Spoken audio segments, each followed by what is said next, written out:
Merci d'être là. Je sais que vous êtes tous les deux en travail en ce moment. Deux artistes associés du Théâtre National de Strasbourg. Claude, vous le connaissez depuis longtemps puisqu'il a fait partie de toute l'aventure de Stéphane Braunschweig ici. L'année dernière, il était cotrone dans les Géants de la Montagne.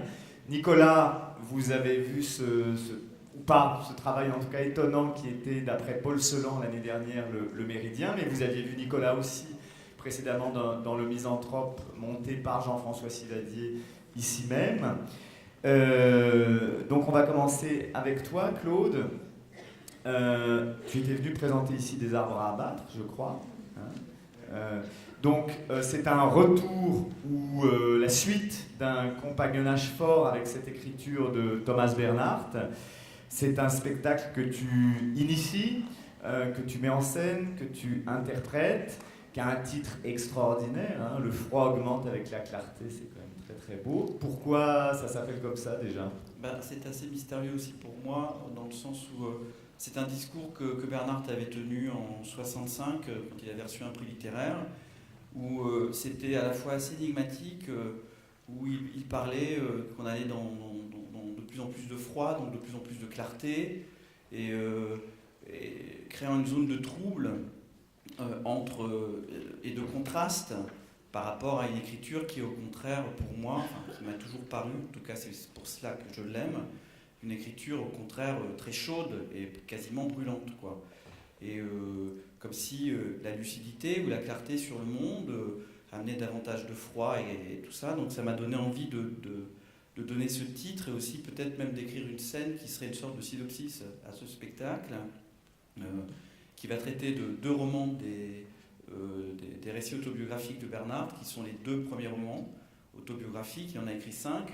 Il y a l'origine, la cave, le souffle, le froid, et à la fin il clôture avec un roman qui est extrêmement touchant et émouvant, qui s'appelle Un enfant, et qui raconte un Bernhardt, là cette fois-ci, le Bernhardt de l'enfance. Il dit bien qu'il ne veut pas du tout faire un énorme mémoire, il ne veut pas raconter ses mémoires, mais il veut juste traiter de l'enfance. Et c'est à cet endroit-là que ça m'a énormément touché, parce que Bernhardt, on le connaît, c'est le provocateur, c'est celui qui a une posture virulente, évidemment, par rapport à l'Autriche, par rapport au national-socialisme. Et c'est cette fois-ci un endroit extrêmement, pour moi, touchant et sensible, d'un Bernhardt qu'on n'a pas forcément l'habitude de découvrir, où il se dévoile davantage peut-être que dans d'autres romans, où il y a une sorte de distance, de sarcasme, de volonté d'être dans une provocation, dans une volonté d'aggravation qui provoque le rire, parce que j'aime aussi beaucoup Bernhardt parce qu'on rit même si c'est sombre, et c'est pas parce que c'est sombre qu'il faut pas rire d'ailleurs. Je trouve que c'est très important parce que c'est une grande force de vitalité, et ce sont des textes qui commencent donc à la fin de la Deuxième Guerre. Ça se passe à Salzbourg, il est dans un internat national-socialiste, et c'est au moment où les Alliés bombardent Salzbourg, et du national-socialisme on passe directement à un internat qui devient catholique, qui se transforme dans un institut qui s'appelle le Johanneum, et cette violence-là qu'il intègre avec ses yeux d'enfant, il ne peut plus la supporter, et il part, et il décide de partir, de quitter l'enseignement pour aller dans le sens opposé. Et ça, c'est une phrase aussi qui est aussi énigmatique que ce titre.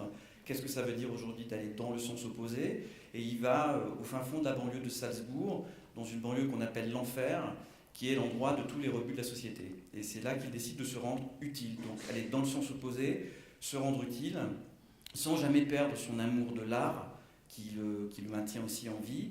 Et donc ce sont ces deux romans dont j'ai envie de parler, pour parler aussi peut-être de mon désir d'être sur le plateau. Tout à l'heure j'entendais qu'on n'avait pas le droit au désespoir. Je partage absolument cette idée, de la même manière que quand on dit est-ce que la littérature peut être une arme contre la violence, je le pense aussi, et je pense qu'on est tous d'accord pour le penser profondément, et c'est ce qui fait que je suis vivant et que je fais du théâtre et que j'ai envie de le faire ici avec vous. Voilà.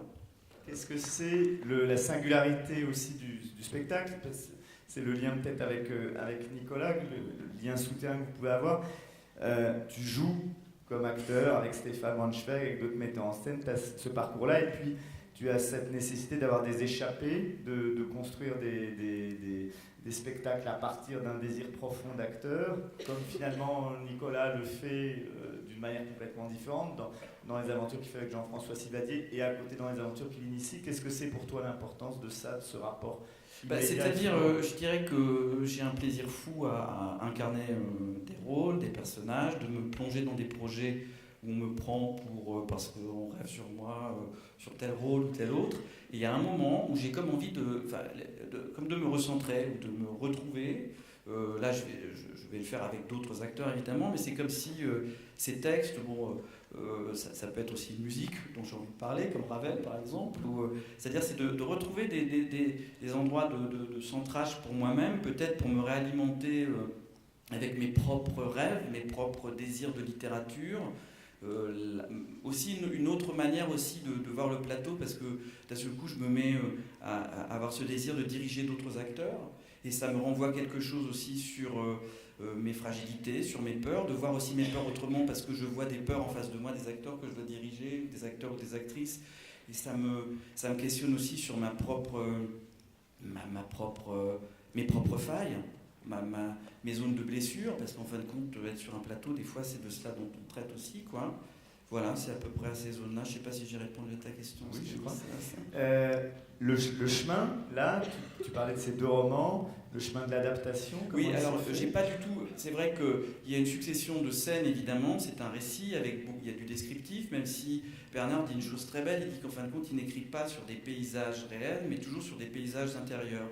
C'est une phrase que je trouve très belle parce que, à la fois, même s'il parle de la guerre, même s'il parle d'un moment d'histoire absolument terrifiant, qui peut aussi avoir des résonances évidemment profondes avec aujourd'hui, à la fois, il met en jeu des états d'âme, des états de pensée. Par exemple, la philosophie est très présente dans ses romans, c'est-à-dire qu'il y a toute la part de récits effectifs, d'événements, qui sont les bombardements, la guerre, etc.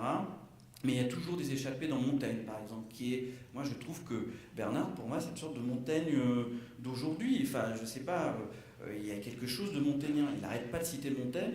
Et je me suis dit que je n'avais pas envie de traiter le roman... il y aura des scènes, évidemment, des scènes pour moi qui sont emblématiques ou qui évoquent des choses profondément inscrites dans l'histoire de Bernard, des souvenirs ou des moments traumatiques, comme la petite pièce aux chaussures dans laquelle il s'enferme dans l'internat pour jouer du violon dans cet internat national-socialiste, en s'accrochant à son violon pour éviter la pensée du suicide.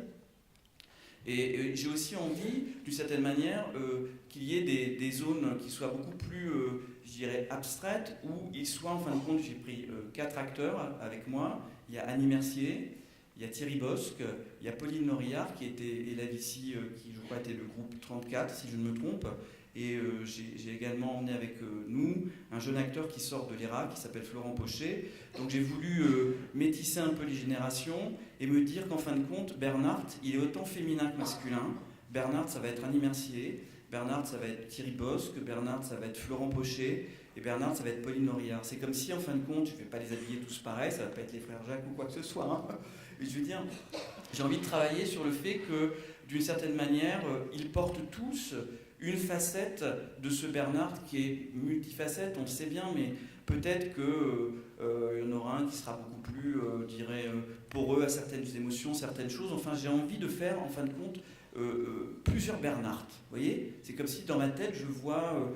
différents Bernard, tu auras peut-être, j'ai joué les arbres d'Arbat dans un fauteuil à oreille, je me dis tiens, peut-être tu aurais une scène, mais là c'est comme ça dans la tête, parce que c'est en train de s'inventer, mais qu'il y a peut-être 4 fauteuils à oreille, enfin que quelque chose est en train de s'écrire, le récit est en train de s'écrire, et quelle image correspondrait le plus à la guerre pour moi aujourd'hui?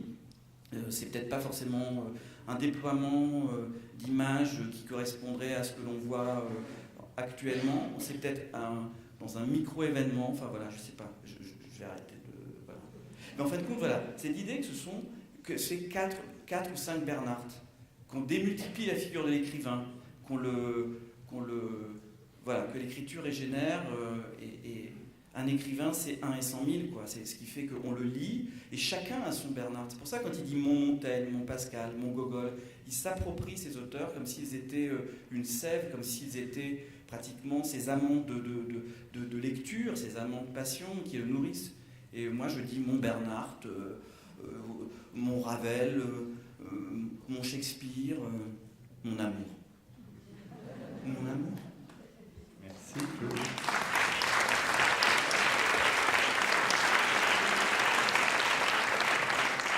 Et on retrouvera Claude aussi dans l'autre saison, même si je ne suis pas censé en parler aujourd'hui, dans un spectacle sur Ravel, à un moment dans la saison.